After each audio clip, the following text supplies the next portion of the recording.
নমস্কার, আমি পশ্চিম ত্রিপুরা জেলার অন্তর্গত মেঘলিপাড়া ৩ নম্বর উচ্চ বিদ্যালয়ের ছাত্রী স্নেহালিকা দাস। আমি অষ্টম শ্রেণীতে পড়ি।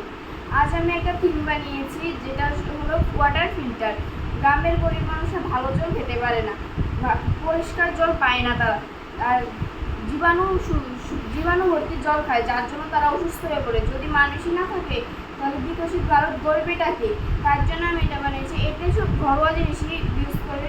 মাটির কষি দিয়েছি, এর মধ্যে দিয়েছি বালু, এরপরে দিয়েছি ইটের গুঁড়ো, এরপরে কয়লা দিয়েছি যাতে জীবাণুটা মেরে ফেলতে পারে, এরপরে আবার ইটের গুঁড়ো, বালু। এতে খুব পরিষ্কার জল বের হয়। আর ফিল্টার এটা আপনাদের দেখাচ্ছি। আর এটা ফ্রিজ অথবা কুলারের কাজ করে, যার সাহায্যে মানুষ তো ভালো জল খেতেই পারে না, তবে ফ্রিজার এটা কিনবে কী করে? তাই এটা বানিয়েছি যাতে ওরা ঠান্ডা জল পায়, গরমের দিনে ঠান্ডা জল পায়, খুব ভালো হয়। আর এতে ইলেকট্রিসিটি বাঁচবে, টাকা বাঁচবে।